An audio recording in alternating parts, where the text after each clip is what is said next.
Oh Seigneur, alors nous croyons en ta présence. Nous savons que tu es là. Ce soir, ce que nous te demandons, c'est que tu te fasses voir, Seigneur. Nous voulons te voir, nous voulons te sentir, nous voulons te toucher, nous voulons goûter à ton mouvement dans ce lieu, nous voulons goûter à ton mouvement dans cette atmosphère. Saint-Esprit de Dieu, viens et prends le contrôle. Saint-Esprit de Dieu, viens parler à un cœur ce soir. Viens délivrer une vie ce soir. Viens restaurer quelqu'un ce soir. Viens nous faire du bien. Viens nous faire du bien, Saint-Esprit de Dieu. Nos âmes s'attendent à toi. Nos cœurs s'attendent à toi. Seigneur, nous ne sommes pas venus au culte. Nous sommes venus te rendre culte. Alors que l'année tend à sa fin, Seigneur, nous savons que le bon endroit, c'est ta présence. Nous savons que la bonne atmosphère, c'est ta présence. Alors laisse-nous nous blottir dans ton atmosphère. Laisse-nous nous blottir dans ta présence. Laisse-nous trouver du plaisir dans ta présence. Merci Saint-Esprit de Dieu. Merci pour ta grâce. Merci pour ce mardi d'édification. Seigneur, je veux prier pour une grâce, celle de la compréhension. Que nous puissions comprendre ta parole, que nous puissions comprendre ce que tu veux libérer dans nos cœurs ce soir, que nous puissions être ajoutés ce soir, que nos cœurs puissent être ensemencés et qu'ils produisent leurs fruits dans la bonne saison. Merci Seigneur parce que tu prends le contrôle. Seigneur, parle à travers de moi. Parle au travers de moi. Donne-moi de trouver les bons mots, le bon prétexte, la bonne explication. Viens et fais-toi voir ce soir. Viens nous faire du bien ce soir. Merci Saint-Esprit pour ta grâce. Merci pour ta fidélité. Merci pour toutes choses. Merci pour toutes choses, Jésus. Et dans le nom précieux de Jésus-Christ de Nazareth, nous avons prié. Nous disons Amen. Nous disons Amen. Amen. Et si la grâce ne sera pas du Seigneur ce soir, je vais faire avec la prière de l'Esprit.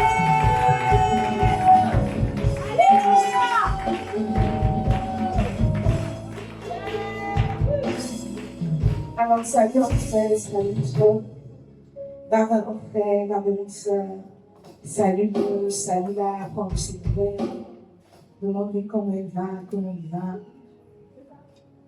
Et je suis sûre que ce soir, mon Dieu nous fera énormément de bien. Dis à ton frère, Dieu nous fera énormément de bien.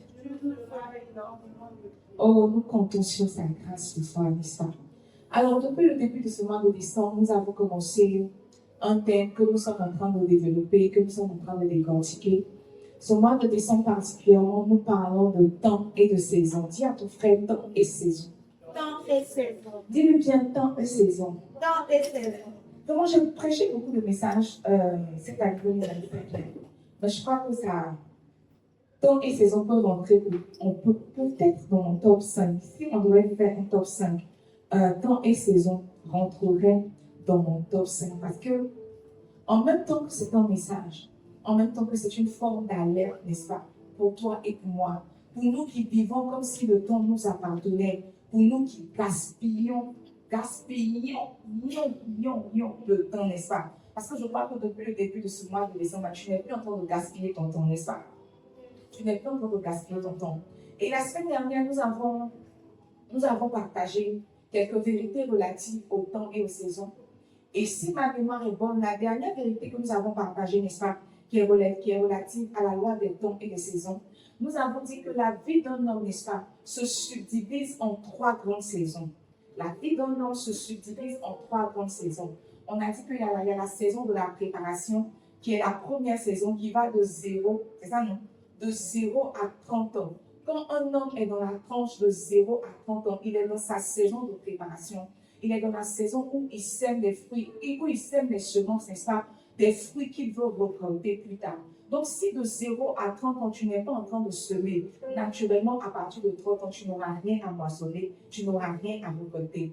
Et on a dit que la deuxième grande saison de la vie d'un homme, c'est la saison, n'est-ce pas, de la révélation. C'est dans cette saison-là, à partir de 30 à 50 ans, c'est dans cette saison-là que l'homme déploie son potentiel. C'est dans cette saison-là que l'homme révèle, n'est-ce pas, tout ce que Dieu a mis en lui. Et on a dit que c'est généralement dans cette saison-là que les appels se révèlent. C'est dans cette saison-là que les personnes embrassent leur appel, rentrent dans leur appel. Donc, si quelqu'un a 30 ans et puis se dit qu'il n'est pas encore rentré dans son appel, en réalité, il est hors saison. Il évolue, mais il évolue hors saison. Et on a dit que la troisième saison, c'est la saison du repos, c'est la saison de la récolte, c'est la saison de l'héritage. Donc, c'est à partir de 50 ans jusqu'à ce que Jésus te rappelle. Donc, si tu es dans cette saison-là, tu es censé ne plus travailler. Tu es censé dans cette saison-là moissonner, récolter, n'est-ce pas, ce que tu as semé dans le passé. Mais tu es surtout dans une saison où tu jouis du fruit de ton travail, où tu jouis du fruit des grâces de Dieu pour toi. Donc, à partir de 50 ans, si tu vois quelqu'un qui a 50 ans, qui travaille toujours, quelqu'un qui a 50 ans, qui se lève toujours pour aller au plateau, mais pour aller en zone industrielle, si ce n'est pas par plaisir, la personne est hors saison. La personne est vraiment hors saison.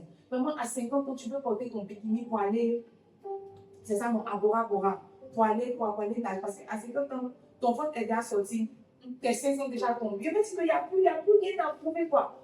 Et toi, tu veux juste te reposer, tu veux juste un peu de soleil te brûle et que tu jouisses de ton travail. Donc, si ton âge est arrivé 50 ans et que toi, à 50 ans, tu fais comme nos moments, je ne juge pas, de écouter, on peut passer vers 5 h du matin, un balai pour mettre sur nos vitres là. Tu es hors saison.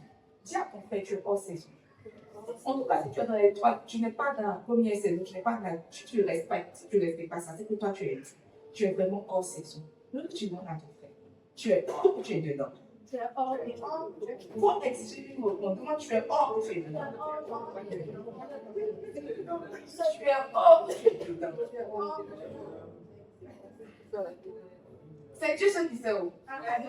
Peut-être que l'âge que nous avons donné à 5 bébés. Oui, aujourd'hui, je suis en niveau 2. Mon collègue dit que c'est son anniversaire. Toi, depuis que tu es né le 23 décembre, il dit non, son deuxième âge. Il dit son deuxième âge, là, c'est le 23 décembre.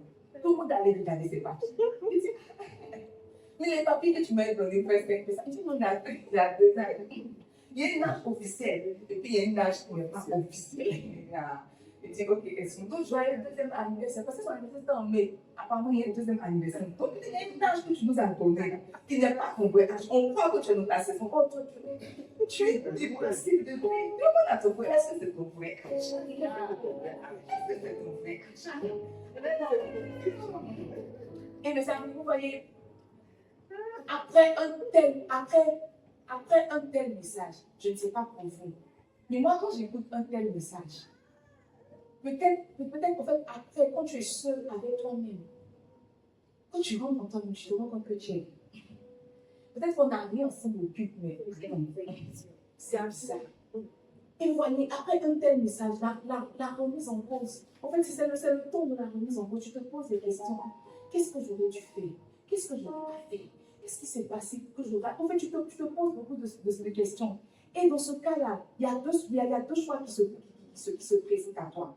Soit tu vas dans le camp de Anne, n'est-ce pas, qui rentre dans les lamentations, qui rentre dans l'amertume, et tu pleures, dans l'amertume, tu dis que ma saison est passée, je suis foutue. Soit tu fais comme Anne, soit tu fais comme la tsunami, n'est-ce pas, qui malgré qu'elle perd son enfant, décide que, oh, ça ne va pas se passer comme ça. Je vais m'en remettre à celui qui m'a demandé, à celui qui m'a donné l'enfant. Vous voyez, quand la saison quand tu es en train de te remettre en cause, sinon quand tu constates que tu as perdu de temps, que tu es hors saison, ou même que tu es avant saison, la meilleure posture à prendre, c'est la posture de la tsunami. Parce que l'une des vérités que nous avons partagées, nous avons dit que Dieu est le maître des temps et des circonstances. Les saisons appartiennent à Dieu. Dieu ne subit pas le temps. Dieu ne subit pas les saisons. C'est Dieu qui est le maître des temps, n'est-ce pas? C'est Dieu qui est le maître des circonstances. Donc, quand tu as ce genre de sentiment, la chose à faire, c'est de faire comme la tsunami, aller t'en remettre, n'est-ce pas, à celui qui mandate le temps et les circonstances. Et tu vois, si tu es dans le cadre de la tsunami, j'ai une bonne nouvelle ce soir. Dis à ton frère, elle a une bonne nouvelle pour toi ce soir. Oh, dis-lui, elle a une bonne nouvelle pour toi ce soir. Alors, prenons nos Bibles dans le livre de Joël. Joël 2, le verset 25. Joël 2, le verset 25, c'est Dieu qui parle. Il dit, je vous remplacerai les années qu'ont dévoré la sauterelle, le gélène, le asile et le gaza, ma grande armée que j'avais envoyée contre vous. Si tu es de la trempe, n'est-ce pas, de la tsunami, Dieu a une bonne nouvelle pour toi. Il dit qu'il va te remplacer. Les années que t'ont dévoré la souterraine. Il va te remplacer les années que t'ont dévoré le Génet. Il va te remplacer les années que t'ont dévoré le Asile et le Gaza. Il va te remplacer les années que t'ont dévoré sa grande armée, n'est-ce pas, qu'il avait envoyée contre toi. Et vous voyez, j'avais lu cette portion d'écriture. Sinon, c'est hier nuit, alors que je réfléchissais de ça, à ce que j'allais prêcher ce soir. Je réfléchissais, je priais. Et vous voyez, dès que je voulais me coucher, il y a cette portion d'écriture qui est venue dans mon esprit. Et quand cette portion d'écriture est venue dans mon esprit, c'est tellement quand je me couchais, je me disais que oh, c'est un message d'espoir que Dieu m'a fait. Alléluia. Que un chien vivant est mieux qu'un lion mort. Alléluia. Donc vraiment ce soir, je m'apprêtais à venir prêcher un message d'espoir. Je suis sûre que Dieu a préparé tes semences. Il dit que à ce soir-là, si Dieu va me remplacer là, après je vais semer pour être remplacé. Alors que oh, dis à ton frère, Dieu vient, oh mes amis, ce verset m'a intrigué plus que ça. Ça en fait, quand c'est venu dans mon esprit le soir, je me suis dit que mardi, il fallait vraiment faire un message d'espoir. Peut-être qu'il allait prendre quelques bières, puisqu'ils sont en question. Ça allait faire un message d'espoir. Mais, dans la journée, alors que j'étais dans la présence de Dieu, en tout cas, c'est pas monté à mon cœur comme un message d'espoir. Peut-être même que c'était ce soir, même que t'as fait. C'est pas monté dans mon cœur comme un message d'espoir.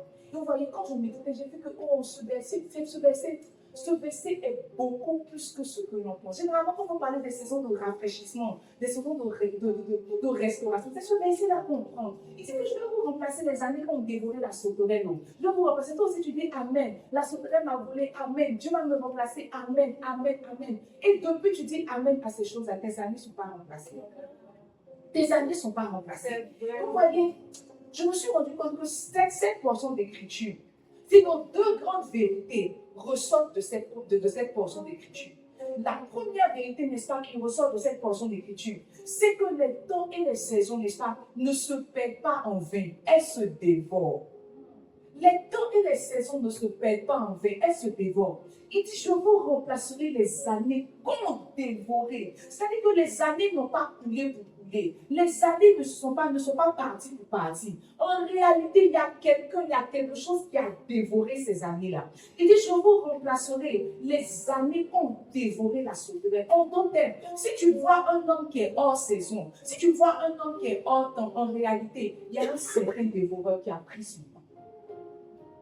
Il dit, je vous remplacerai les années. D'abord, je vous remplacerai les années que vous avez perdues. Il dit, je remplacerai les années qu'ont dévoré la sauterelle, le Génet, le Asile et le Gaza. Les années, sinon les temps et les saisons ne filent pas pour filer. Les temps et les saisons se dévorent. Il y a quelque chose qui a dévoré tes saisons. Il y a quelque chose qui a dévoré tes temps. Dieu, mon frère, miséricorde. Alors la question que je me suis posée, mais c'est qui, d'après mes frères du CC? Mais c'est qui? Pourquoi? Comment et quand? À quel moment? Pourquoi? Comment? N'est-ce pas? Le dévoreur vient dévorer nos saisons. La deuxième vérité, n'est-ce pas, que j'ai tirée de cette portion d'écriture, c'est que le temps perdu est perdu. Le temps perdu ne revient plus. Le temps perdu est perdu. Le temps perdu ne revient plus. Généralement, on dit que quand l'eau est versée, on ne peut plus ramasser. Souvent, on ramasse. On ne ramasse pas tout, tu vois, mais si tu as une serpillère, tu peux ramasser quelques gouttes d'eau. Mais tu vois, quand le temps est passé, tu ne peux plus rattraper ce temps-là. Le temps passé est passé, le temps perdu est perdu. Donc tu vois, quand Dieu dit, je vous remplacerai les années qu'ont dévoré la sauterelle, il n'est pas en train de parler de remplacement en termes d'années, mais il est en train de parler de remplacement en termes de fruits, en termes de productivité. En d'autres termes, quand je vais remplacer les années-là, je ne vais pas te donner de nouvelles années, non. Je vais te donner la capacité de produire en peu de temps ce que ces années-là auraient pu te donner. Il dit, je vous remplacerai les années qu'ont dévoré la sauterelle, le Génet, le Asile et le Gaza. Ma grande armée, n'est-ce pas, que j'avais envoyée contre vous. Oh, mes amis, je vous disais la dernière fois que le temps ne s'évalue pas en termes de temps, mais en termes de productivité. Ce n'est pas le nombre d'années pendant lesquelles tu as vécu qui compte, c'est quoi ce que tu as produit pendant tout ce temps où tu as vécu. Je vous ai donné l'exemple de Métuséla, n'est-ce pas? La Bible dit qu'il a vécu 900 ans, point, il mourut. 900 années, point, il mourut. Il n'a rien produit de concret, il n'a rien produit de bon. Donc on a dit que les années ne s'évaluent pas en termes d'années, les années s'évaluent, n'est-ce pas, en termes de productivité. Dis à ton frère, en termes de productivité. Dis-lui en termes de productivité. En termes de productivité. Souvenons-nous de Jacob. La Bible dit que Jacob a travaillé pendant 14 années dans la maison de Laban. Il a travaillé 14 années dans la maison de Laban. Et quand Dieu voulait le restaurer, Dieu lui a donné en peu de temps, ce que ces 14 années auraient pu produire. Donne-moi Genèse 30, s'il te plaît. Genèse 30, le verset 43. La Bible dit, cet homme devint de plus en plus riche. Cet homme devint de plus en plus riche. Il eut du menu bétail en abondance, des servantes et des serviteurs, des chameaux et des ânes. Ce qu'il aurait pu récolter en 14 années, Dieu lui a donné en peu de temps. Ce qui veut dire que quand Dieu parle de rattraper le temps, quand Dieu parle de remplacer les années que le gélèque, que la sauterelle a volé, en réalité, le remplacement vient sous forme de sagesse. Parce que ce qui a donné de la richesse à Jacob, ce n'est pas que Dieu a lui ajouté des années, non. Dieu lui a donné une certaine sagesse, n'est-ce pas, pour accueillir ce qu'il devait acquérir en peu de temps. Donc la première vérité que je partage, que j'ai partagée avec toi ce soir, c'est que les années ne s'écoulent pas, elles se dévorent. La deuxième vérité que j'ai partagée avec toi, c'est que quand Dieu veut restaurer, il donne une sagesse. Quand Dieu veut restaurer, il donne une sagesse. Généralement, quand on lit ce verset-là, que je vous remplacerai les années qu'ont dévoré la sauterelle, on dit Amen et on se dit que Dieu va nous ajouter des années de plus, c'est faux. En réalité, Dieu va nous donner une plus grande productivité. Dis à mon frère, une plus grande productivité. Oh, dis-lui une plus grande productivité. Une plus grande productivité. Mais vous voyez, revenons aux questions que nous sommes posées plus haut. Parce que ce ne sont même pas les vérités qui vont attirer mon attention. Non. Les vérités, vraiment, sont les petits points que j'ai compris à travers ce verset-là. On va dire que c'est une petite méditation. Mais le point fort de mon message n'est pas ça. Le point fort de mon message revient sur le dévoreur. On s'est posé la question, qui dévore? Pourquoi il dévore? Comment il dévore? Qui dévore, n'est-ce pas? Pasteur, tu peux me redonner mon verset, s'il te plaît? Joël 2, verset 25. Il dit, je vous remplacerai les années qu'ont dévoré la sauterelle, le gélèque, le asile et le gazan, ma grande armée que j'avais envoyée contre vous. Si on était en interrogation, j'allais demander à quelqu'un de m'expliquer, n'est-ce pas, ce qu'il a compris de ce verset. Mais nous, on peut être en interrogation, c'est pas ça. De toute façon, c'est nous qui décidons de la forme du culte qu'on veut avoir. N'est-ce pas? Je n'entends pas. N'est-ce pas? Tu ne veux pas reprendre parce que tu considères tes théologies. N'est-ce pas? C'est parce que tu ne veux pas qu'il tes théologies. N'est-ce pas? Ah, ok. Donc, tu es de mauvaise foi. Tu ne veux pas être interrogé. Mes amis. Je méditais cette portion d'écriture et il y a quelque chose qui m'a choqué. Il y a quelque chose qui m'a choqué. Je me suis rendu compte que on marche avec un Dieu qu'on ne connaît pas. On essaie de toutes nos forces de suivre un Dieu qu'on ne connaît pas. Ou on est en train de marcher pour le suivre. Lui, il s'est déjà envolé. Il est arrivé. Il est déjà arrivé. On essaie de suivre, on essaie de servir un Dieu qu'on n'arrive pas à servir. Quand j'ai médité cette portion d'écriture, je prie. En fait, ce qui est venu dans mon esprit, je priais, je dis, oh Seigneur, est-ce que je vais arriver pas à aller prêcher une hérésie? Pourquoi je vais aller mentir au peuple de Dieu? Est-ce que je faisais une méditation si simple? Mais j'ai senti dans mon cœur que c'était le message. Comment était le message? Il dit, je remplacerai les années qu'ont dévoré la sauterelle, le gélèque, le asile et le gazan. Il dit, ma grande armée que j'ai envoyée contre vous. Généralement, sinon contrairement à ce qu'on pense, on pense que le dévoreur vient de Satan, alors que le dévoreur n'est pas l'armée de Satan. Le dévoreur est l'armée de Dieu. Il dit, je vais vous remplacer les années qu'ont dévoré la sauterelle, le gélèque, le asile et le gazan. Il dit, ma grande armée que j'ai envoyée contre vous. En d'autres termes, c'est Dieu qui a envoyé sauterelle, gélèque, asile et gazan contre le peuple d'Israël. Souvent, quand on parle de dévoreur, tu te dis que c'est Satan. Attaquons le dévoreur. Tu peux savoir, oh, le dévoreur même c'est une armée de Dieu. Vous voyez, ce n'est pas en vain qu'on appelle l'éternel des armées. Donne-moi Isaïe. La Bible dit l'éternel des armées. Ça veut dire que Dieu a plusieurs armées. Il n'a pas une seule armée, il a plusieurs armées. Il dit, il criait leur armée et disait, c'est l'éternel des armées. Pas l'éternel de l'armée, l'éternel des armées. On doit être dans l'armée de Dieu. Il y a différents corps, il y a différentes catégories, il y a différents modèles. Dieu a une armée d'anges, Dieu a une armée de dévoreurs, Dieu a une armée de quoi que ce soit. Parce que tu vois, quand on dit j'en venais sur toi le dévoreur là, tu penses que c'est Satan qui va venir t'attaquer, alors que le dévoreur même là, c'est Dieu, c'est un corps de l'armée de Dieu. Souvenons-nous, cette portion d'écriture m'a toujours intrigué. La Bible dit que Dieu envoya un mauvais esprit de l'éternel sur Saül. C'est faux.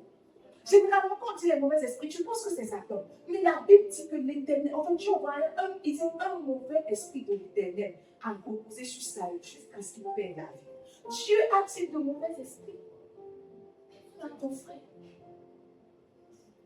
Toi, tu as de mauvais esprits. Dieu aussi a-t-il de mauvais esprits? Il dit, ma grande armée, n'est-ce pas? Ma grande armée que j'ai envoyée contre vous.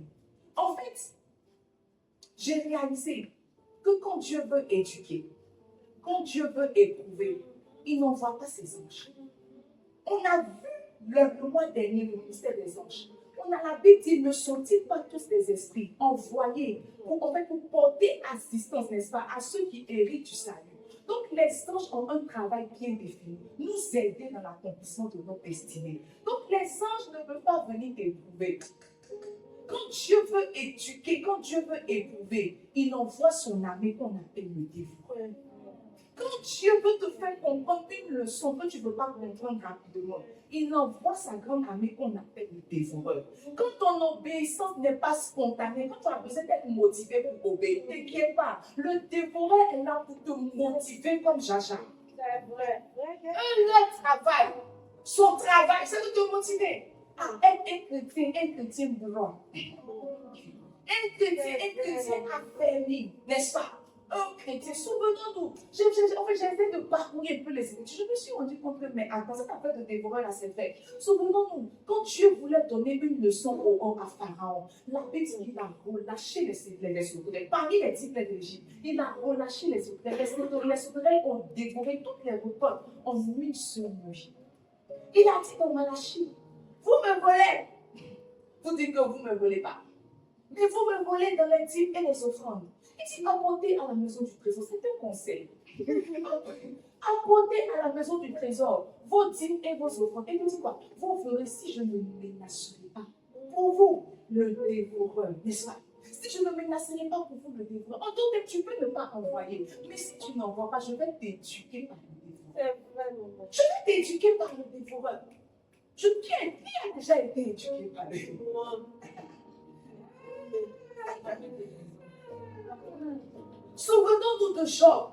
La Bible dit que Job, Dieu s'est préparé de Job. Il dit qu'il n'y a pas un homme qui est aussi intègre que Job. Tu vois, quand les regards de Dieu se sont posés sur Job, c'était sa saison d'épreuve. Et pour éprouver Job, qu'est-ce qu'il a fait? Il a relâché le dévoreur. La Bible dit que quand Dieu a dit son OK à Satan, quand Dieu a dit son OK à Satan, quand Satan est rentré, la première frappe, Job a perdu tout son bétail, toute sa richesse, il a perdu tous ses enfants. Le dévoreur ne frappe pas doucement, quand le dévoreur rentre, il t'éduque. Dieu se rend compte que, oh, Job a réussi ce premier test-là. En réalité, il n'est pas attaché au bien, il n'est pas attaché à l'argent. Il a dit, on est venu à Dieu nu, on va retourner à Dieu nu. On dit good, good, good. Il a réussi cette première épreuve, sauf que Dieu n'a pas une seule épreuve pour chacun de nous. Et puis Satan dit que, mais attends, laisse-moi toucher son corps. Si d'accord, touche sa santé. Là, dit que c'est quand il a réussi sa deuxième épreuve que Dieu a remplacé les années quand il avait pouvoir le développer. Dieu l'a restitué. Il lui a donné des fils et des filles comme il avait eu au premier temps, n'est-ce pas? Dieu l'a restitué, il lui a donné des richesses. Et Job a vécu heureux jusqu'à ce qu'il meure. Jusqu'à ce qu'il meure. Dieu remplace les années, c'est vrai, mais les années que sa grande armée qu'il a envoyées contre toi ont dévoré. C'est pas Satan qui a dévoré tes années. C'est pas Satan.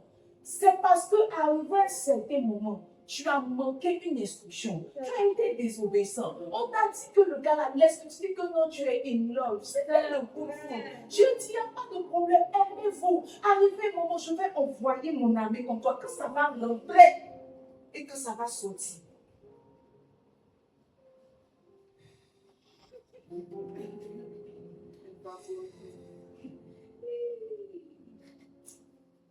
Les amis, le Dieu me dit la vérité.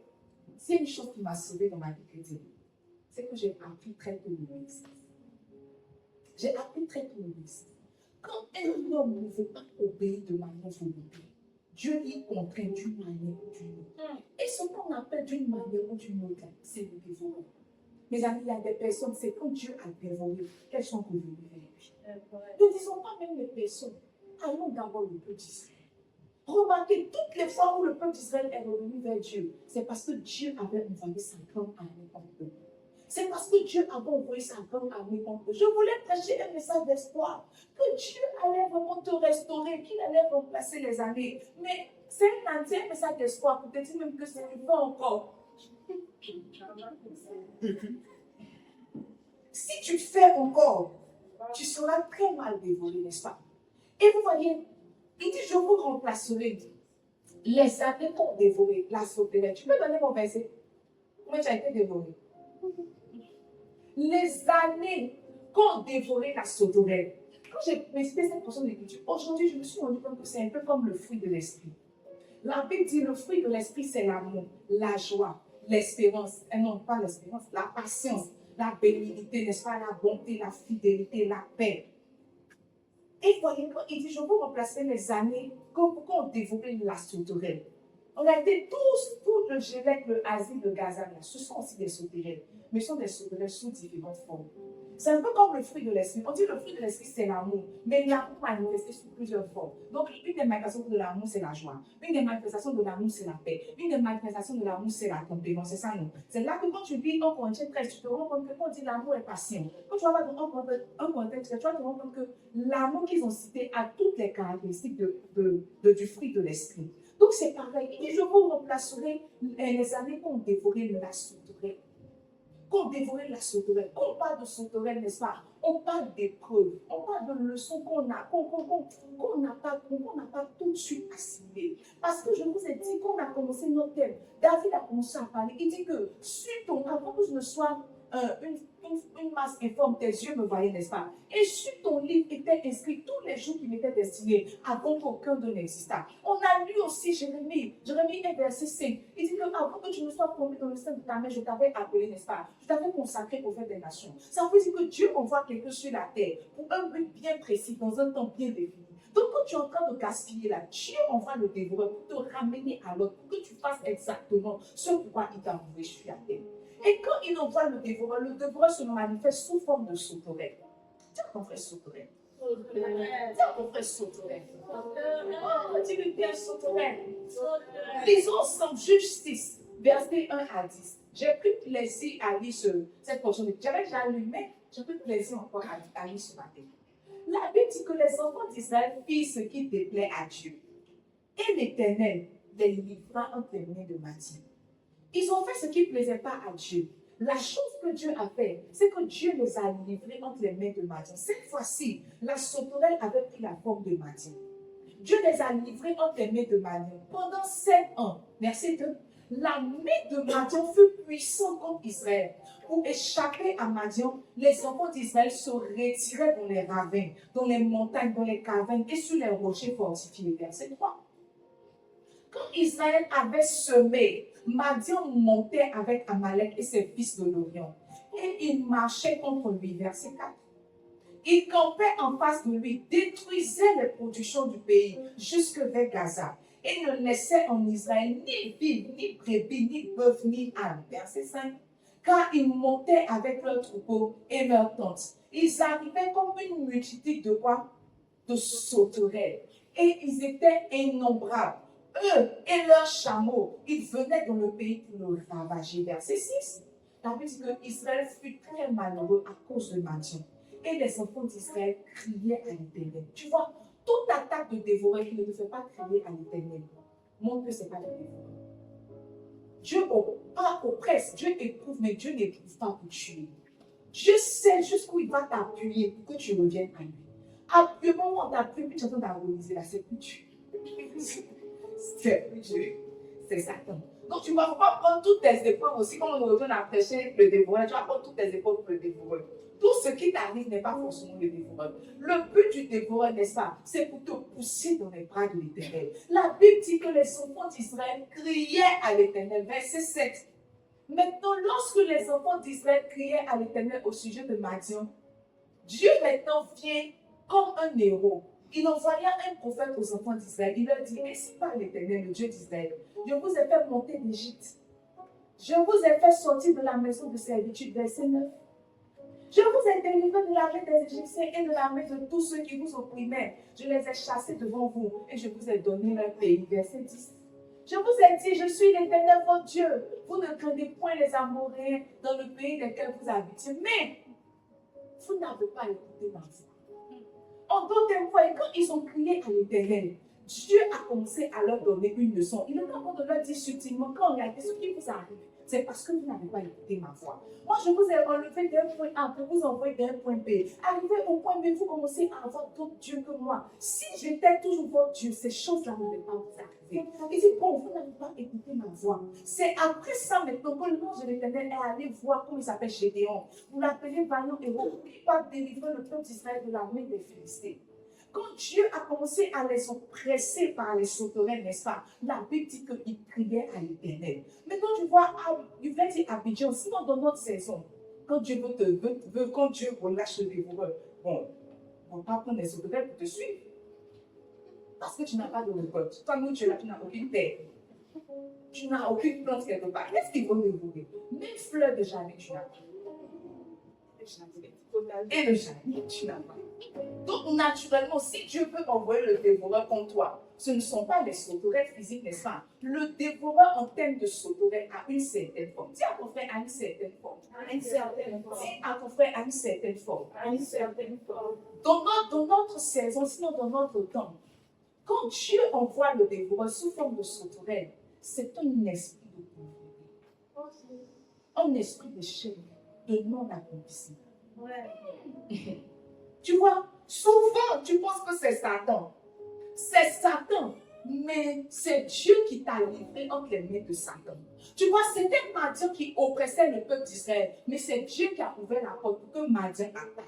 Donc, tu vois, quand on dit que l'esprit de pauvreté, c'est vrai que Satan t'a attaqué à travers l'esprit de pauvreté, mais c'est Dieu qui lui a permis de t'attaquer. Dieu lui a permis de t'attaquer pourquoi? Parce que tu n'as pas été obéissant, parce que tu as voulu manager ton temps et tes saisons comme tu le voulais, parce qu'arrivé à un certain moment, tu as commencé à te sentir indépendant, tu as commencé à te sentir grand, tu as commencé à vouloir manager ta vie comme tu voulais la manager. La Bible dit qu'il parlait au peuple d'Israël, il a dit quand le peuple d'Israël rentrait à Canaan, il dit que souviens-toi d'où l'Éternel t'a pris. C'est pas ça. Dans Deutéronome 28, quand il donnait les bénédictions, il dit que si vous êtes obéissants, si vous mangerez les meilleurs produits, ne dis pas dans ton cœur que c'est ma force, n'est-ce pas, qui m'a donné ces choses. Souviens-toi, toi, Dieu a commencé à faire. Tu as oublié. Tu te sens tellement intelligent, tu te dis que toi, c'est parce que tu es performant. C'est parce que tu es performant que tu as ce que tu as. Tu te dis que c'est parce que tu es tellement bien que tu as ce que tu as. Dieu relâche le dévoreur sous forme de pauvreté, sous forme d'esprit d'échec, sous forme de non-accomplissement. Mes amis, si tu vois un chrétien qui est en train de tourner dans le non-accomplissement,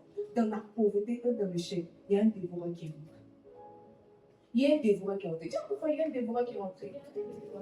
Dis à ton frère, il y a un dévoreur qui est rentré. Maintenant, vous voyez, ce type de dévoreur-là dévore les moyens, dévore les ressources. La Bible dit que quand Israël avait semé, quand Israël avait leurs ressources, n'est-ce pas, et qu'ils étaient en train de faire des cultures, la Bible dit que Madian venait et Madian arrachait. Quand le dévoreur sous forme de sauterelle vient, il prend les ressources. Tu travailles, tu essaies de t'en sortir, tu mets ici, tu mets ici. Ou tu vois que ça veut presque faire, via un esprit de pauvreté, via un esprit de non-accomplissement. Tu fais de mauvais investissements, tu fais de mauvais partenariats. En fait, la sauterelle ne t'empêche pas d'avoir les ressources, sauf qu'elle mange les ressources que tu as. Elle mange les ressources que tu as. Tu veux faire toi tu as décidé maintenant de faire un peu d'EBA. L'idée que tu as eue, c'est mon EBA.com. Tu as fait la première mise, c'est revenu 4 millions. Tu te dis que, yeah, on a commencé à m'étendre. Yeah. Pas tout mettre. Mon propre papa de sang a failli faire AVC.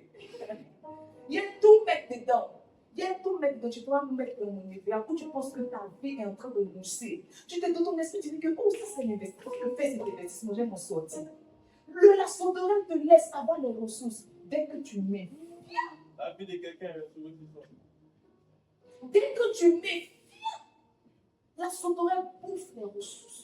Les mauvais investissements, les mauvais placements. Tu as fait ton épargne, tu te dis que mon épargne est peu arrivée, je vais investir dans un commerce. Tu mets ton argent dans le commerce, il te laisse faire le commerce, il te laisse investir. Souvent, il te laisse avoir les premiers clients. Il te laisse avoir les premiers clients. Tout ce que tu as dans ton esprit de faire un magasin. C'est le jour du magasin. C'est le jour du magasin. En fait, quand la sauterelle est là, tu travailles, mais tu n'arrives pas à jouir. En fait, il ne t'empêche pas de travailler. Sauf que tu tournes en rond sur toi. Combien de personnes vont au travail le lundi, du lundi au samedi, mais tu vois que la fin du mois, ils ne s'en sortent pas. C'est la sauterelle. Il y a quelque chose que la sauterelle est en train de dévorer. Il y a quelque chose que la sauterelle est en train de dévorer. Madian n'empêchait pas Israël d'avoir des ressources. Madian n'empêchait pas Israël d'avoir des ressources, non, mais ce que Madian faisait, quand Israël exposait ses ressources, en même temps, Madian venait ramasser ses ressources. Tiens, ton frère, la sauterelle. Tiens, ton frère, la sauterelle. Peut-être que vous ne savez pas, on a besoin de ressources pour accomplir sa destinée. Et on a besoin de beaucoup de ressources pour accomplir sa destinée. Il ne faut pas penser que ta destinée va s'accomplir sans ressources. C'est la raison pour laquelle, quand la sauterelle rentre, elle s'attaque tout de suite à tes ressources. Parce que maintenant qu'il n'a pas de ressources, va travailler en saison. Va travailler en saison. Imagine, tu as fait un investissement, tu as fait une épargne de 10 ans. À la 10e année, tu investis et tu perds. Tu vas, en fait, c'est comme si tu as perdu 10 années. Tu n'as pas, en fait, tu ne sais pas que tu as perdu des années, sauf qu'ils ont dévoré tes années. Tu as perdu. Hier, le dimanche, j'appelais notre assistant comptable. Et puis je disais que, on va venir le lundi, on va travailler sur tout. Et puis il me dit qu'il a mangé. Mais tu as mangé pourquoi? Je dis que sa femme est enceinte. Est-ce que sa femme a perdu leur enfant? Oui, ta femme est enceinte. Il dit, mais tu ne m'as pas dit. Je dis, non, que bon. Il dit que, et puis je lui dis, mais comment ça s'est passé? Elle est enceinte jusqu'à 9 mois. Elle accouche, bon, début janvier, donc c'est 2 semaines avant, 2 semaines après. Donc il s'est dit que comme il est seul et qu'il n'a personne, il va l'envoyer à moi en famille. Ils ont fait tous les examens, mais tu fais tes derniers examens avant de te déplacer. Ils ont fait tous les examens, elle allait bien. Elle n'a jamais eu de problème de tout, elle arrive à moi. Un jour, 2 jours, elle fait une petite prise de tension. On va à l'hôpital, on dit que l'enfant est mort de son nom. Il lui a dit, non, il lui a dit, mais mon ami aussi. Je lui ai dit, mais il dit que je ne vais pas faire ça. Comme je suis seule là, je ne vais pas faire la tête de mon âme. Il y a des erreurs qu'on ne connaît pas. Tu vois, tu as porté ton enfant jusqu'au 9e mois, à 2 semaines qu'on va sortir. Il ne t'a pas empêché de porter l'enfant. Il ne t'a pas empêché de sentir l'enfant. Il ne t'a même pas empêché de faire ta dernière chorégraphie. Sauf que tu n'as pas touché l'enfant. Tu lui as dit que tu as fait comme lui. Sinon, il va la laisser plus en famille. Elle va se souvenir. Et puis il dit qu'enfant, c'est Dieu qui donne ses frais. Mais, tu vois, c'est comme ça que mon père dit. Ça veut dire que si Dieu avait un projet pour son premier enfant, il a perdu du temps. Si c'était écrit dans sa destinée qu'il devait avoir son premier enfant en 2027, il a perdu du temps. Le dévorer est bon. Combien sont-nous qui avons laissé par inadvertance, par désobéissance, rentrer le dévoreur, n'est-ce pas? Et dévorer nos ressources. Dévorer nos, tu te lèves. Tu vois une affaire, tu te dis que c'est dit.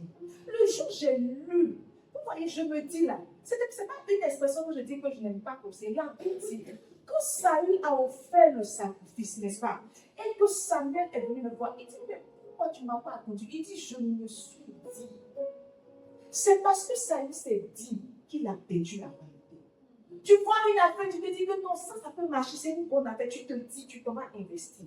Ok, tu n'as pas consulté Dieu, le dévoreur rentre, il ouvre toutes tes ressources. Donc voilà, tu te retrouves à ton jeune adulte, endetté jusqu'à 30. Tu es endetté jusqu'à tu t'en arrives pas. C'est le dévoreur. Et voyez, c'est Dieu qui envoie ça pour t'envoyer, pour t'éduquer, pour te donner une leçon comme moi. Tu ne peux rien faire sans lui. Tu ne peux faire pas ça. C'est vrai que c'est ça. Mais tu vois, la leçon que tu dois tirer, c'est qu'on ne se lève pas pour faire sans Dieu. On ne se lève pas pour faire sans Dieu. Il dit, je vous remplacerai les années qu'on dévorait. On dévorait les sauterelles. La sauterelle, le gélec. Le gélec, n'est-ce pas? Quand j'ai regardé sur Google, le gélec, son nom français, c'est grillon. Vous connaissez grillon? Son nom français, c'est grillon. Donc, demain, prochainement, quand tu vas parler à qui, tu dis, je veux du gélec. Je veux du gélec. Nous, on met grillon dans le poulet, c'est ça. Donc, tu vas acheter un bon, tu dis que du poulet au grillon, du poulet au gélec. Du poulet au gélec. C'est comme, je me souviens quand j'étais un peu plus jeune et que j'ai médité, il avait vu que le septentrion veut dire le nord. Il ne disait pas le nord, on dit que tu aurais dit au septentrion. Au septentrion de la maison. Au septentrion de la maison. C'est normal, tu vois, il faut l'utiliser. Le jour, j'ai vu dans le dictionnaire qu'il faut emberlificoter, veut dire ne m'embête pas. Mais tant que tu ne vas pas, il ne faut pas m'emberlificoter. C'est du français. C'est du français. Donc maintenant, quand tu veux dire grillon, il faut dire gélec. Il dit, je vous remplacerai les années qu'on dévorait la sauterelle, le gélec. Le gélec, tu vois, c'est une forme, en fait, c'est un grillon. Mais tu vois, c'est la sauterelle dans son développement, dans sa première phase de développement. Donc, vous voyez, grillon là, grillon devient sauterelle. Si je peux m'exprimer ainsi. Grillon finit par devenir sauterelle. Grillon finit par devenir sauterelle. C'est pas qu'il n'est pas bien. Chérie n'est pas bien. Grillon devient sauterelle. Donc, c'est la sauterelle, n'est-ce pas, dans sa première phase. Nous, tu vois, quand Dieu relâche, quand Dieu envoie son armée contre toi, sous forme de gélec, ce que le gélec fait, c'est que le gélec s'attaque à la racine. Le gélec s'attaque à la racine. Si la sauterelle s'attaque aux ressources, le gélec s'attaque à la racine. Le gélec prend la racine, depuis la racine. C'est là que la notion de vrai, sinon la parabole de vrai et d'ivraie prend tout son sens. Donne-moi Matthieu 13, verset 24. La Bible dit, Matthieu 13, il leur proposa une autre parabole et il dit, le royaume des cieux est semblable à un homme qui a semé une bonne semence dans son champ. Verset 25.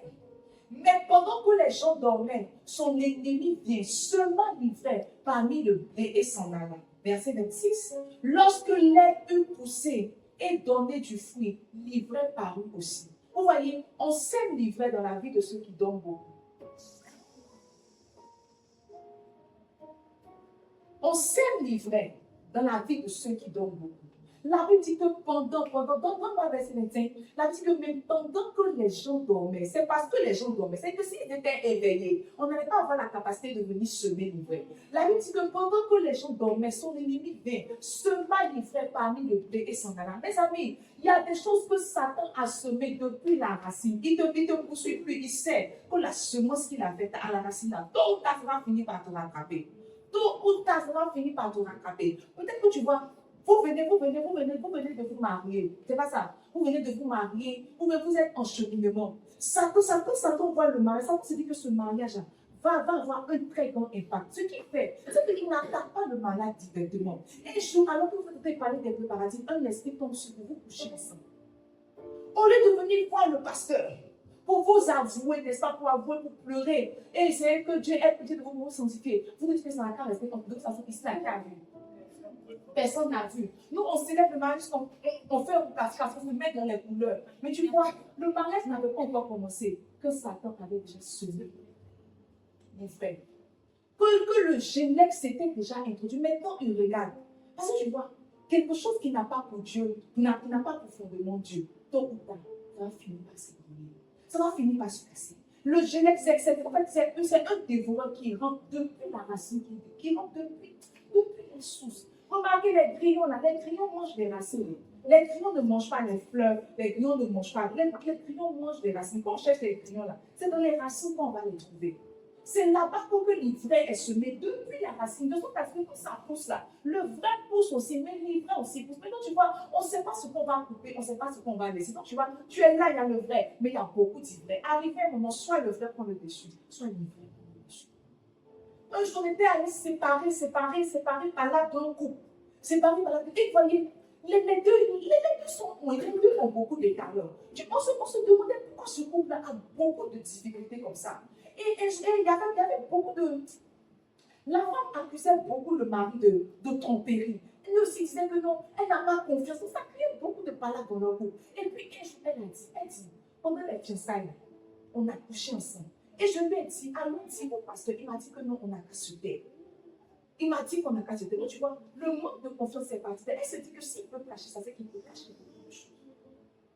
Donc, dans son esprit, quand il sort là, elle se dit que quand il sort là, il y a quelque chose qu'il a caché. Et puis, il est venu à la maison. Parce qu'il dit que, parce qu'il faisait devant le pasteur, parce qu'il faisait devant le maman pasteur, le papa pasteur là. Tu n'as pas voir que. Il est loin, parce qu'il est médecin aussi. Il est loin, il est fort. Donc, dès que tu vois savoir que ceux-là, ils ont mangé hier. Ils ont mangé, ils sont partis sur leur bouche. Elle avait un peu de culpabilité. Elle dit que, avant, dit que non, laisse. Ils sont mariés, sauf que ça les a coupés. Ils se battent, ils se cassent la tête. Ils se battent, parce que le mariage est compliqué. Souvent, on traite la femme de folle. Elle fait les postes. Lui là, vous ne le connaissez pas. Il n'est pas vrai. Et puis tout le monde dit que, mais elle a quoi? Elle fait détruire son mystère. Elle le connaît. Il y a quelque chose qu'elle sait de lui que toi, tu ne sais pas. Ce qui n'a rien à voir avec l'image qu'il présente. Quand on regarde, on peut faire un ministère. On peut faire un ministère comme ça, donner une publicité. Mais vous voyez, le gelé est déjà rentré. Tiens, ton frère, le gelé est déjà rentré. Oh, généralement, le gelé rentre dès l'enfance. Oui. Aujourd'hui, je me suis assise, c'est vrai. Une petite fille de 8 ans, qu'on a traitée comme une maman, finit par vivre hors de son temps. Parce que tu vois, elle n'a pas eu le temps d'être un enfant. C'est pour ça qu'on dit aux gens, faites vos classes. Quand on dit faites vos classes, ce n'est pas seulement péjoratif. Mais si tu es un enfant, prends le temps d'être un enfant. Si tu es un adulte, prends le temps d'être. En fait, si tu as 9, si tu as 8 ans, si tu as 4 ans. Parce que bon, elle a fait une fois comme ça. Madame Kachon m'avait une fois. Elle me dit que non, son fils là, il est trop brouillon. Pour un enfant de 3 ans, il est trop brouillon. Je dis, mais attends, un enfant de 3 ans doit-il apprendre Jean? C'est le propre des enfants, n'est-ce pas? D'être brouillon. C'est le propre des enfants de relâcher, de libérer leur énergie. Les choses que tu empêches aujourd'hui, demain, ça finit par se manifester. Tu dis à ta fille, ne sors pas. Le jour, elle va goûter dehors.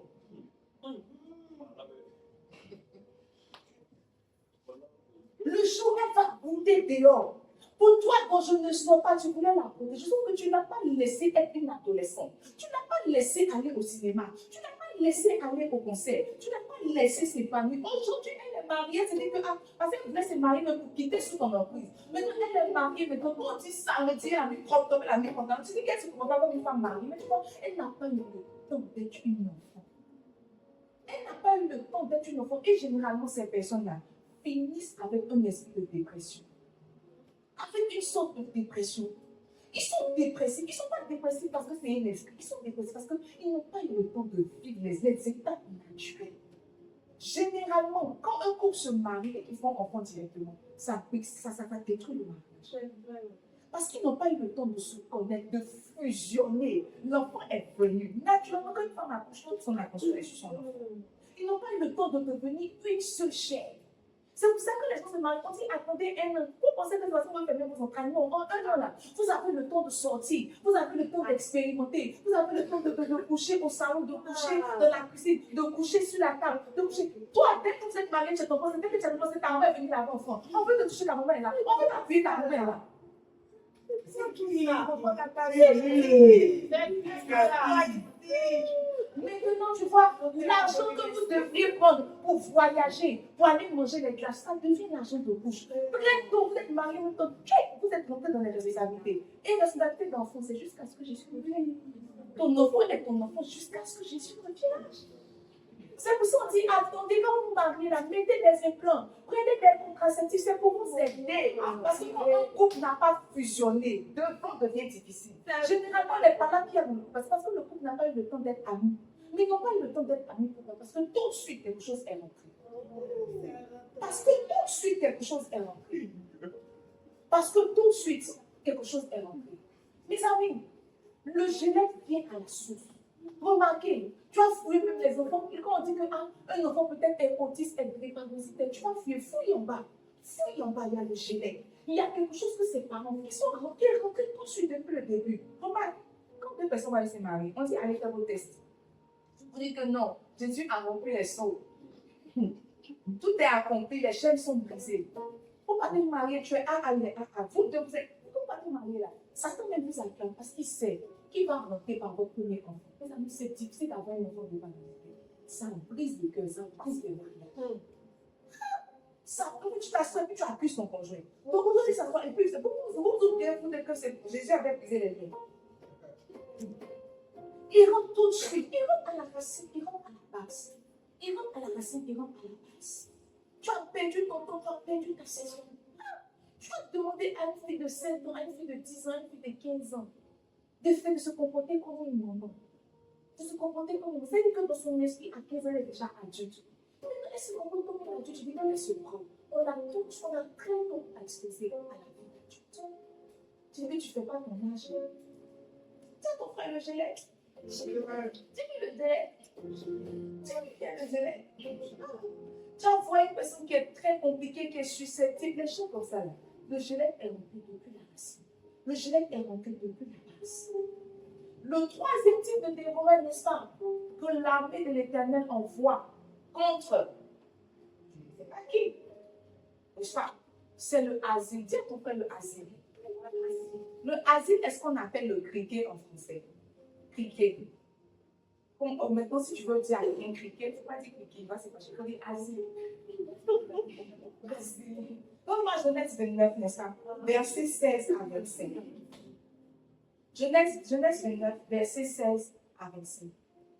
La Bible dit, or Laban avait deux filles. L'aînée s'appelait Léa et la cadette Rachel. Verset 17. Léa avait les yeux délicats, en d'autres termes, elle louchait. Mais Rachel était belle de taille et belle de figure. Verset 18. Jacob aimait Rachel et il dit, je te servirai 7 ans pour Rachel, ta fille cadette. Il a précisé. Verset 19. Et Laban dit, j'aime mieux te la donner, n'est-ce pas, que de la donner à un autre homme. Reste chez moi. Verset 20. Ainsi Jacob servit 7 années pour Rachel. Et elle fut à ses yeux comme quelques jours parce qu'il l'aimait. Verset 21. Ensuite, Jacob dit à Laban, donne-moi ma femme, mon temps est accompli, et j'irai vers elle. Verset 22. Laban réunit tous les gens du lieu et fit un festin. Le soir, il prit Léa, sa fille, et l'emmena vers Jacob, qui s'approcha d'elle. Et Laban donna pour servante à Léa, sa fille Zilpa, sa servante. Le lendemain matin, voilà que c'était Léa. Alors Jacob dit à Laban, mais qu'est-ce que tu m'as fait? N'est-ce pas pour Rachel que j'ai servi chez toi? Pourquoi m'as-tu trompé? C'est Jacob qui demande. Dieu est un grand joueur.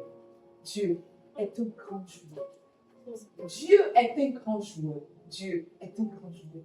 Jacob demande à Laban, pourquoi m'as-tu trompé? Maintenant tu vois, quand Jacob a usurpé l'identité de Esaü, vous n'avez pas entendu Dieu se prononcer. Un mot, tu n'as pas dit. Mieux, quand il fuyait, Dieu même l'a rencontré. Dieu lui a dit, va. Au retour, tu vas venir me trouver. C'est bien là, c'est notre alliance. Dieu lui a dit, va. Or, Dieu le asile l'attendait. Le asile l'attendait. Le asile s'attaque à la récolte. Il n'était pas pressé. Il a laissé Jacob. Jacob dit que, oh, je suis amoureux de Rachel, ta fille, que je vais travailler 7 années. Laban dit à pas de problème. La Bible dit qu'il travaille pendant 7 ans. Maintenant, le jour, on va lui donner Rachel. Oh, Laban fait une petite fête. Il boive un peu. Quand Jacob ouvre ses yeux, il a dormi à Léa. Il dit, mais qu'est-ce que tu m'as fait? Pourquoi m'as-tu trompé? Il a oublié qu'il a trompé son frère pour voler sa bénédiction. Mes amis, le dévouement, c'est l'armée de Dieu pour te rendre l'appareil. Pour te rendre l'appareil. Il dit, pourquoi asile s'attaque à la récolte, il te laisse travailler. Il te laisse travailler. Il te laisse déployer tes ressources. Tu vois, la sauterelle prend les ressources. Le gélèque prend la racine. Le asile, là, il prend les récoltes. Il te laisse travailler. Il te laisse tes ressources faire. Il laisse la racine en bon état. Il laisse travailler. Maintenant, quand ça produit du fruit net, au moment où tu veux goûter au fruit, il prend le fruit. Là, tu dis qu'il a travaillé 7 années pour Rachel. Là, tu dis que cette année, elle s'est passée comme ça. Parce qu'il aimait Rachel. Au moment où on va lui donner Rachel, il se rend compte qu'il a vu Léa et que Léa a un œil qui n'attend. Léa a un œil qui n'attend. Léa a un œil qui n'attend. Regarde, ce destin fait que tu travailles, mais tu ne manges pas. Oh. J'ai vu des personnes qui avaient l'argent, qui ont construit. Ce n'est pas qu'elles étaient inconscientes. Elles ont bâti. Mais tant au moment où elles allaient s'asseoir dans la maison, il y a eu un problème. Souvent, je me souviens de 2 cas pendant que je parle. Il y a le pasteur Mohamed rendait témoignage. Il dit, il y a un monsieur, un cinquantenaire, soixantenaire, qui est venu me voir. Il dit, le pasteur, je te supplie, il faut prier pour moi. Il reste un peu, je vais perdre la vie. Il dit, il a demandé au monsieur le il dit qu'il a travaillé toute sa vie. Vous savez que ça veut de quoi tu vas pas longtemps. Il a travaillé, il a épargné jusqu'à il a construit un immeuble. Et il s'est dit que, ici, en haut, là, au dernier étage, il a fait une maison pour lui avec ses enfants. Maintenant, toutes les maisons, il allait genre mettre en location. Ça allait assurer sa retraite, continuer de payer la scolarité de ses enfants. Et puis, il allait, même s'il mourait, ses enfants allaient donner l'appartement et puis les autres, ils allaient louer. Sauf que, une année de sa retraite, l'État dit que c'est une zone qui doit casser. Il dit il va en procès. Le ministère du Logement dit que ce n'est pas que c'est l'État. Il va en procès. Mais tu vas en procès contre l'État. Ça fait il dit il va de procès en procès jusqu'à ce que ses ressources finissent. Il dit parce que je t'en supplie, moi, c'est le travail de toute une vie. C'est le casser. Il bouffe le travail de toute une vie. Il bouffe le travail de toute. Jacob a travaillé. Il a usurpé la bénédiction. Il est parti avec la bénédiction. Mais au moment où il devait jouer de la bénédiction, il y a un plus chéri que lui qui est venu faire.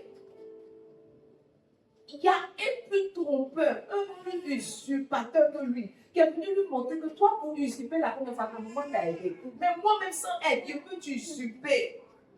Je peux t'usurper, je peux finir avec toi. Mais ça, je me souviens, on avait une soeur de Marthe et Marie. Son papa a travaillé. Elle a fait partie en Europe, n'est-ce pas? Et puis ça monte un peu, elle a eu un petit foyer. Donc son papa, il s'était là. Et puis un jour, vous vous souvenez dans le groupe, on dit que la maison de son papa a pris feu. Aujourd'hui, son papa se retrouve quelque part, sa maman se retrouve quelque part, ses frères se retrouvent quelque part. Le travail de toute une vie. À 60 aussi, ta maison a pris feu. Tu vas travailler comment? Quelle espérance tu as pour truc? Parce que Jacob a travaillé encore 50 années pour avoir Rachel. Maintenant, quand il a eu Rachel, il a eu quand même stérile. Celle pour qui il a travaillé 14 années est venue, mais elle est venue stérile. Elle est venue stérile.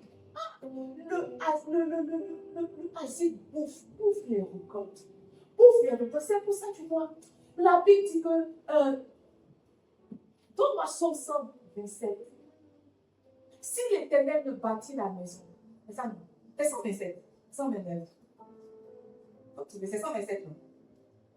Si l'Éternel, ça va? C'est ça? Si l'Éternel ne bâtit la maison, ceux qui la bâtissent travaillent en vain. Tu vois, tu peux essayer de bâtir sans l'Éternel. On n'a pas dit que tu ne vas pas bâtir. Tu peux bâtir sans l'Éternel, sauf que tu es en train de bâtir en vain. Si l'Éternel ne bâtit la maison, si l'Éternel ne bâtit le foyer, si l'Éternel ne bâtit la vie, si l'Éternel ne bâtit l'éducation, tout ce que tu fais sans l'Éternel, que tu essaies de bâtir, ça peut monter, mais tu es en train de bâtir en vain parce que tu vois, un petit vent peut faire s'écouler. En réalité, on ne tient pas parce que les choses sont solides, on se tient parce qu'on a bâti sur quelqu'un de solide. Et si l'Éternel ne bâtit la maison, ceux qui la bâtissent, travaillent en vain. Si l'Éternel ne garde la vie, ceux qui la gardent en vie. Ce n'est pas caméra qui garde maison. Ce n'est pas gardien qui garde maison. Verset 2. Il dit en vain, vous vous levez le matin. Vous vous couchez tard. Et vous mangez le pain de la douleur. Maintenant, tu vois, il en donne autant à ses bien-aimés pendant leur souper. Pendant leur souper. Le asile vient prendre, il vient prendre le pain de la douleur. Non seulement tu as eu le pain là dans la douleur, mais le asile vient prendre le pain de la douleur. Maintenant, tu vois, le asile est venu contre Jacob pour lui montrer que quoi? Que tu n'as pas besoin d'une super une bénédiction. Je peux te bénir. Je peux te bénir. Et il a prouvé plus tard. Là, tu il a usé, Dieu lui a donné une certaine sagesse pour avoir les brebis, pour avoir le troupeau. N'est-ce pas? S'il avait travaillé en étroite collaboration depuis le début avec Dieu, il n'allait pas passer 14 années de souffrance. Il y a beaucoup de choses que tu essaies de faire sans Dieu. C'est pour ça qu'on envoie le asile pour te rappeler que, oh, si l'Éternel le bâtit, ce que tu bâtis là, c'est en vain que tu bâtis. C'est en vain que tu bâtis. C'est en vain que tu bâtis. Le dernier dévoreur, sinon le dernier pion de l'armée de l'Éternel qu'il envoie contre toi ou contre moi, je ne sais pas, c'est le gazam. Dis à ton frère le gazam. Le gazam. Dis à ton frère le gazam. On va lire. Ce que le gazam fait, c'est que le gazam, ça s'attaque aux valeurs. Le gazam s'attaque aux valeurs. Dis à ton frère, s'attaque aux valeurs. S'attaque aux valeurs. Il s'attaque aux dispositions de cœur d'une personne. Mes amis, je vais vous dire la vérité. J'ai vu dans mes yeux des gens évoluer avec de mauvaises dispositions de cœur. Et généralement, c'est ce que Satan acclame. Satan n'a pas peur de ceux qui vont vite. Satan a peur de ceux qui vont lentement, mais sûrement. Regarde.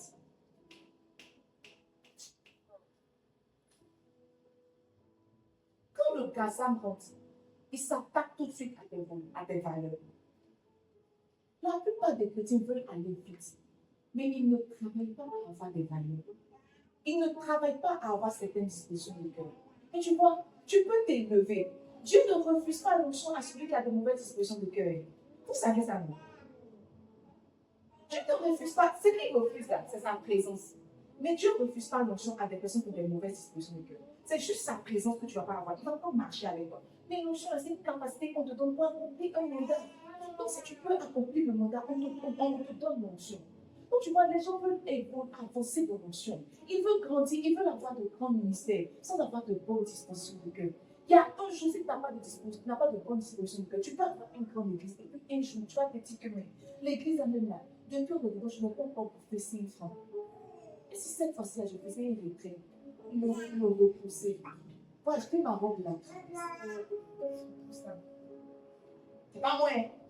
C'est Un mauvais esprit. c'est mauvais esprit qui ça. Mais tu vois, comme tu n'as pas de bonne disposition de cœur, dès ton âge est avancé, l'église a grandi, mais tes valeurs n'ont pas cru. Les gens n'ont pas cru. Tes valeurs n'ont pas cru. Tu vas voir des personnes très élevées avec de petites valeurs. C'est fou de voir combien de fois les chrétiens n'ont pas de valeur. Combien de fois les chrétiens n'ont pas de disposition de cœur. Le dimanche, ma camarade m'a appris, elle m'a expliqué un problème qui n'a pas de devant, qui n'a pas de derrière. Qui n'a pas de devant, qui n'a pas de derrière. Et puis je lui ai dit que ma camarade, tu vois, tu as de mauvaises dispositions de cœur. Mais la personne de qui tu me parles a aussi de mauvaises dispositions de cœur. Les deux ont voulu faire quelque chose ensemble avec quelqu'un. Et maintenant, un adulte, tu sais, je ne sais pas comment vous expliquer. Je lui ai dit que tu as de mauvaises dispositions. Mais lui aussi, il a de mauvaises. Sauf que vous êtes serviteur de Dieu.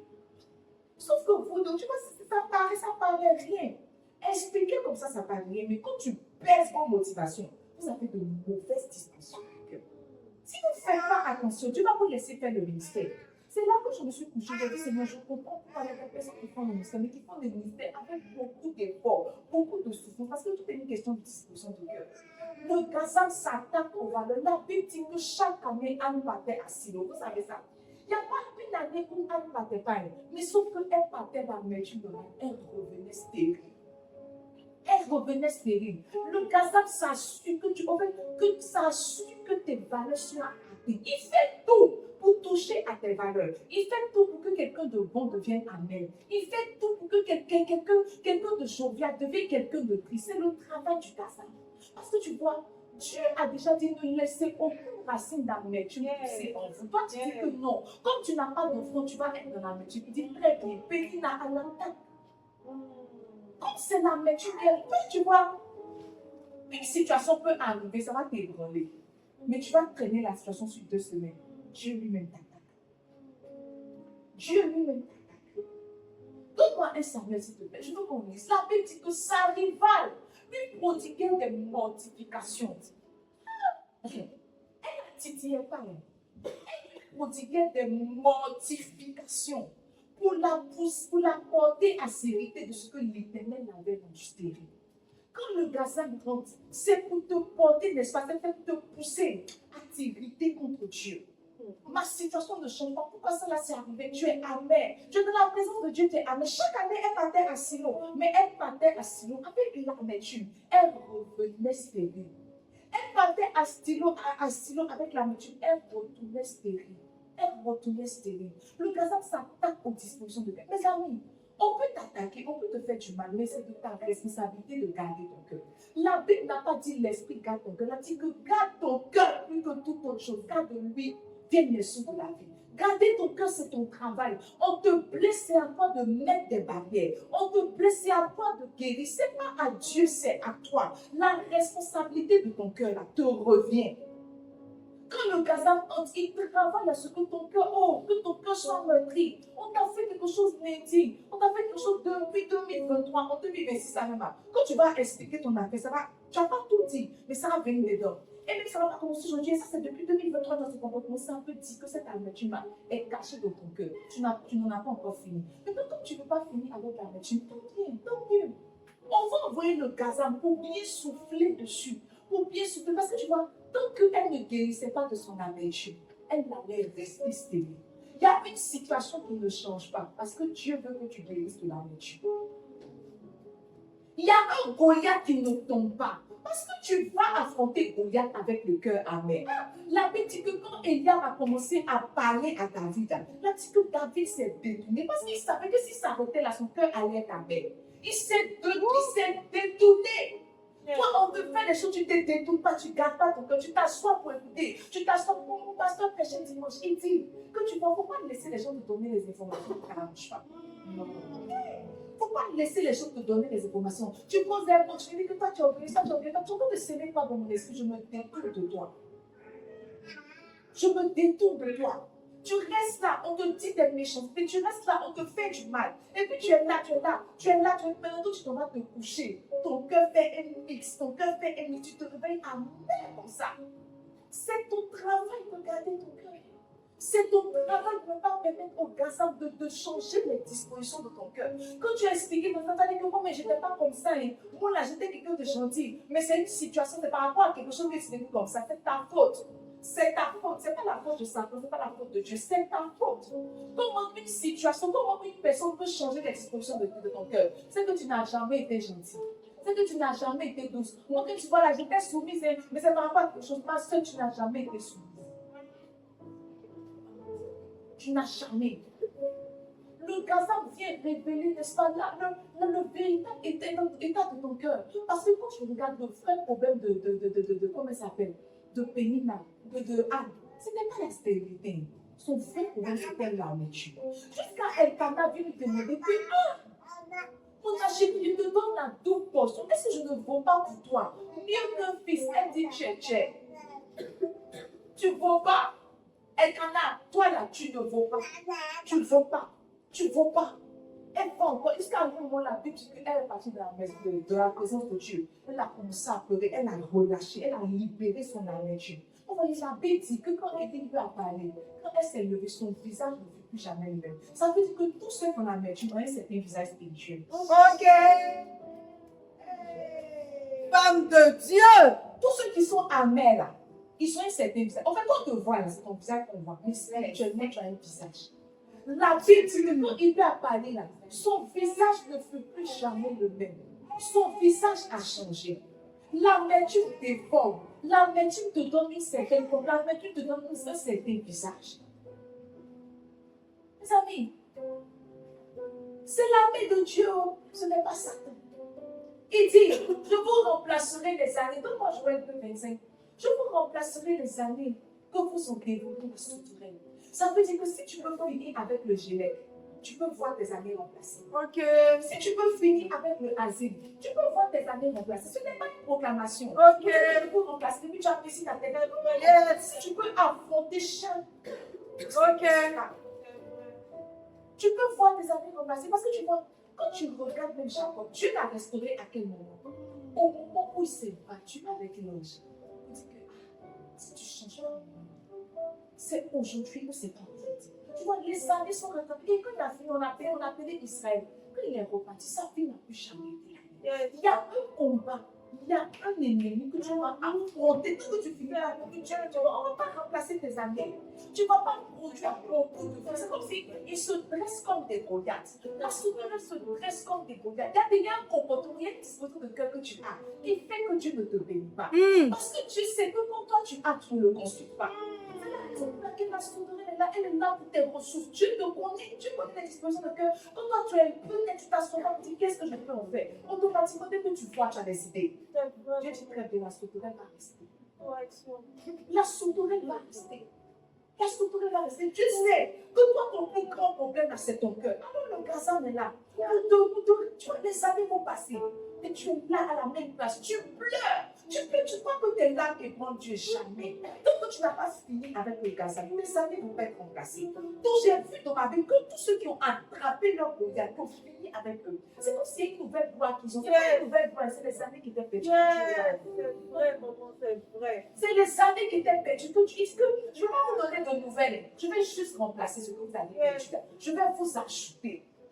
Ça veut dire que les années sont quelque part. Les années t'attendent. Si tu peux finir avec les âmes, tu peux finir avec eux, tu prends. Tu finis avec la sauterelle, tu prends. Tu finis avec le gelé, tu prends. Tu finis avec le racine, tu prends. Les choses, on sème à la racine. On sait si tu te lèves comme ça, tu as fini. Ok. Tu te lèves contre le gelé, tu as fini. Tu te lèves contre le gazon, tu as fini. On te voit, on dit que tu es restauré. Attends, regarde comment sa vie va bien. Oh, il y a des problèmes terribles à affronter. Je vais vous remplacer. Et vous voyez, si vous lisez la suite des versets, c'est alors qu'il dit que dans les derniers temps, les jeunes gens prophétisent. Ok. Beaucoup de personnes veulent les dons spirituels. Beaucoup de personnes veulent flow avec Dieu. Mais ça peut pas se passer. Je suis pasteur, je le dis la vérité. Il y a des dimensions que j'ai atteintes quand je suis sortie de la lecture. Il y a des dimensions que j'ai atteintes quand j'ai accepté certains mots. Ça veut dire que les dimensions sont là. Si tu es prêt à te battre, tu prends. Si tu es prêt à te battre, tu prends. Il a dit, c'est après ça là. Quand tu dis Joël 2, c'est Joël 2, 28 qui dit après cela. Même Joël 2, 28, c'est pas ça.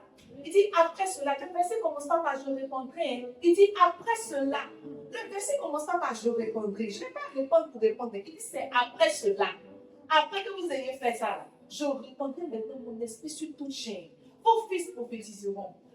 Vos vieillards auront des songes. Et vos jeunes gens auront des visions. Si tu peux finir ça là, tu peux avoir ça là. Mais toi, tout tu es dans Joël 2, quand je dis, tu n'auras rien.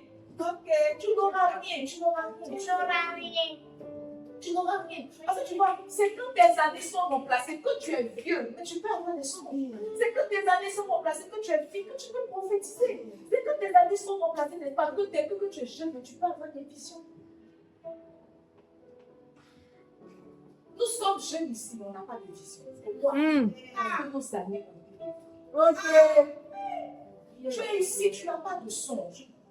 Parce que tes années sont développées. Tu sais, même si Dieu t'envoie un songe, Dieu connaît la disposition de ton cœur. Même si Dieu veut te donner un petit don de prophétie, il sait que toi-même, quand tu as un petit, quand tu ne consultes pas, don de prophétie, mais tu vas aller prophétiser sur tes ennemis. Il y a beaucoup de dimensions qu'on n'atteint pas à cause de ça. À cause de ça, je vous remplacerai les années. Comment le verset? Je vous remplacerai les années qu'on dévorait la souterraine, le gélec, le acide, le gazam. Il dit ma grande armée. C'est pas ma petite armée, ma grande armée que j'avais envoyée. Ma grande armée. Tu dois te mettre dans des dispositions où Dieu va plus envoyer son armée. Souvent, tu dis, je veux ta présence. Mais on a tellement envie que je prie pour te combattre. Tu ne peux pas avoir et la présence et la l'armée. Franchement, c'est. En fait, tu vas finir avec ça. Quand la présence va avec toi. Mon pasteur a dit, il dit que la présence de Dieu est naturelle dans la vie de ceux qui ont un cœur d'amour, qui ont un cœur pur. C'est vrai, mes amis. Vous dites la vérité, c'est vrai. Il y a des fois où je me suis tenue dans la présence de Dieu, m'a dit, regarde, c'est ça là qui t'empêche. C'est pas que tu ne pries pas. Vous savez, moi, je suis beaucoup disciplinée. Peut-être que vous ne savez pas. Moi, je suis très disciplinée. Il y a beaucoup de choses que je n'avais pas eu facilement. Quand je suis dans la Dieu m'a dit que c'est à cause de ça, à cause de ça, à cause de ça. Décide de t'en débarrasser. Il dit, ah Seigneur, il n'y a pas de problème. Quand j'ai décidé de me débarrasser, avec l'aide du Seigneur, mes amis, c'est comme s'il y a des choses qui sont devenues faciles pour moi. Facile pour moi. Facile pour moi. Hier, j'étais en train de prier et puis je continue à voir le Seigneur me dire que tu sais, il m'a dit une phrase qui m'a confortée parce que depuis juillet, j'avais quelques brins du message du 31, n'est-ce pas? Mais tout le temps est en train de passer, je ne sens pas les frissons dans mon corps. Je ne sens pas que quelque chose de fatal va se passer. Je ne fais même pas d'implication du 31. Je ne sais pas. Parce que normalement, la nuit de la traversée de la nuit, nous traversons. Mais je ne sens pas dans mon corps. Et quelque chose de prier, ça dit que la traversée sera traversante, ou la traversée sera ordinaire. Je pense que nous puissions prier. Et puis Dieu m'a dit que tu vois.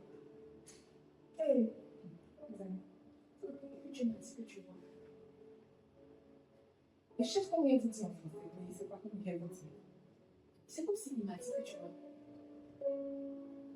Quand tu envoies ta fille à l'école, c'est toi qui payes ses billets, c'est toi qui payes ta scolarité. Tu vois, si tu es pasteur, demande juste la provision pour le travail. Il m'a dit que tu n'as pas encore demandé pour le travail. Tu ne m'as juste pas demandé. Moi, en te donnant les billes, je te disais que la provision existe. Mais tu n'es juste pas encore venu vers moi. C'est pour ça que tu ne sens pas de ton corps. Il dit que, t'es comme ça, dit non. Tu es comme ça, dit mais proche-moi. Comme ça, par les petits, que moi, je regrette. Vas-y, je m'arrête. C'est quand je dis, je pense pas que je la connais.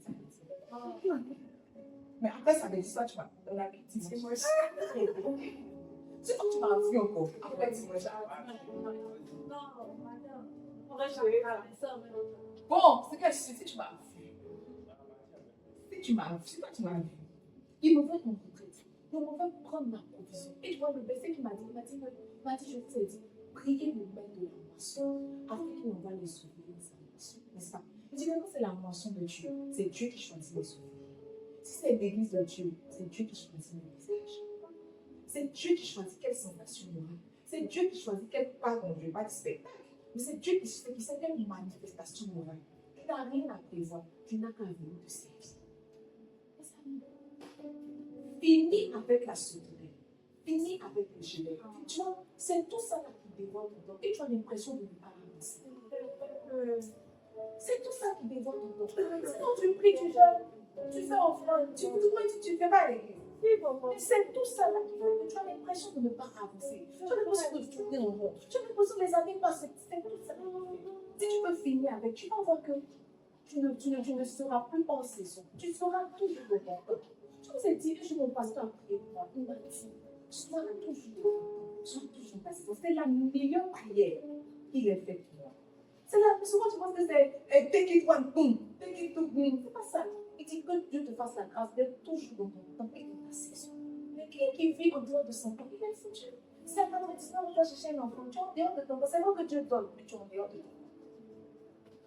À 70 ans, tu as fait ton premier enfant. C'est vrai que tu peux accrocher la force de Dieu. Mais tu vas pas voir l'enfant là grandir. À 5 ans, là, l'enfant ne pas l'enfant. Donc les choses faites en dehors de leur temps ne sont pas pour Dieu. Ce soir, je veux que tu pries. Je veux que tu pries. Que tu supplies Dieu. Que Dieu ait pitié de toi. Peut-être que tu vas commencer par ton repentir. Parce qu'il dit que la grande armée que j'ai envoyée contre vous. Et on a vu que quand Israël a crié à l'Éternel, l'Éternel s'est fait à donner un peu de conseils. Il dit que je vous avais dit, mais après, il m'a envoyé chez Dieu. Il a dit que Dieu ne dédaigne pas un cœur compris. Et que quiconque invoque le nom de l'Éternel est sauvé. Ce soir, je veux que tu rentres en toi-même et que tu commences par te repentir. Peut-être que tu as essayé de faire des choses avec ta propre force. Peut-être que tu as laissé la sauterelle, le asile, le gelé et le gazan prendre le contrôle de tes temps et de tes saisons. Mais ce soir, si tu cries à l'Éternel, il peut remplacer les années que t'ont volé la sauterelle. Il peut remplacer les années que t'ont volé le gelé, le asile et le gazan. Est-ce que quelqu'un peut parler à Dieu ce soir?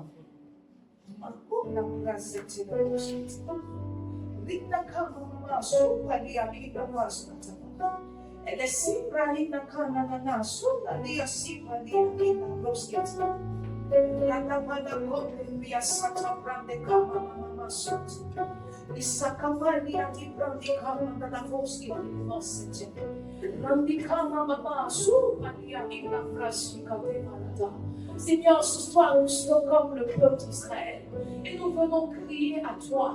Seigneur, l'oppression de Madian est tellement forte que nous sommes obligés de nous cacher, que nous sommes obligés de quitter nos terres. Mais ce soir, nous crions à toi. Ce soir, nous crions à toi. C'est vrai que tu nous réprimanderas, mais Seigneur, surtout, tu enverras un prophète. Surtout, tu enverras Gédéon nous délivrer de la main de Madian. Seigneur, ce soir, nous revenons à toi. Nous venons crier à toi. Seigneur, nous avons fait des erreurs. Seigneur, nous avons fait des erreurs. Mais nous revenons à toi ce soir. Aie compassion de nous. David nous a dit dans le psaume, Seigneur, que tu ne t'aides pas un cœur contrit, que tu es près de ceux qui ont le cœur brisé. Oh Jésus, nous voyons nos saisons être dévorées. Nous voyons nos temps être dévorés. Seigneur, tu es le seul qui est éternel. Nous sommes soumis à la loi des temps et des saisons. Nos âges sont en train d'avancer, mais nos saisons ne changent pas. Seigneur, aie compassion de nous. Aie compassion de nous. Aie compassion de nous. Nous ne voulons pas être comme le peuple d'Israël, en train de tourner sur nous-mêmes pendant 40 années à cause de notre désobéissance, à cause de notre incrédulité, à cause des mauvaises dispositions de nos cœurs. Seigneur, ce soir, nous revenons à toi. Aie compassion de nous. Aie compassion de nous. Aie compassion de nous, Jésus. Aie compassion de nous. Aie compassion de nous. Aie compassion de nous. Seigneur, c'est une sagesse que tu as donnée à Jacob pour sortir de ces choses. C'est une sagesse que tu as donnée à Jacob pour voir ses années remplacées. Que ce soit mon frère soit ajouté en sagesse. Que ce soit ma soeur soit ajoutée en sagesse. Que nos vies ne soient plus jamais les mêmes. Que nos vies ne soient plus jamais les mêmes. Que nos vies ne soient plus jamais les mêmes. Seigneur, fais-nous grâce. Seigneur, fais-nous grâce. Seigneur, fais-nous grâce. Seigneur, quand un tel message est prêché, c'est parce que tu veux que ton peuple revienne de toi à toi. C'est parce que, Seigneur, tu as la volonté, tu as le désir de remplacer les saisons, tu as le désir de remplacer les années. Seigneur, alors nous sommes là. Aide-nous, Jésus. Aide-nous, Jésus. Aide-nous, Jésus. Aide-nous, Jésus. Aide-nous, Jésus. Aide-nous, Jésus. Aie pitié de ton peuple. Aie pitié de ton peuple. Nous crions à toi. Seigneur, chaque fois que le peuple d'Israël a crié à toi, tu as répondu présent à cause de mon alliance avec Abraham. Seigneur, nous bénéficions d'une alliance plus grande. Le sang de Jésus qui a brûlé à la croix pour nous. Alors, Jésus, nous crions à toi ce soir. Ne nous regarde pas. Regarde nos sacrifices à la croix. Regarde nos sacrifices à la croix et remplace nos saisons. Et donne-nous la sagesse. Jésus, fais-nous grâce. Jésus, fais-nous grâce. Jésus, fais-nous grâce. Jésus, fais-nous grâce. Jésus, fais-nous grâce. Jésus, fais-nous grâce. Jésus, fais-nous grâce. Jésus, fais-nous grâce. Nous te le demandons. Fais-nous grâce, Jésus. Merci, Jésus. Merci, Jésus. Nous croyons que nous ne repartons pas tel que nous sommes venus. Nous sommes ajoutés en sagesse. Nos vies ne sont plus jamais les mêmes. Et les saisons perdues seront rattrapées. Au nom de Jésus-Christ de Nazareth, nous disons tous Amen. Amen. Alléluia. Alors, ce soir, tu as préparé ton offrande, ça.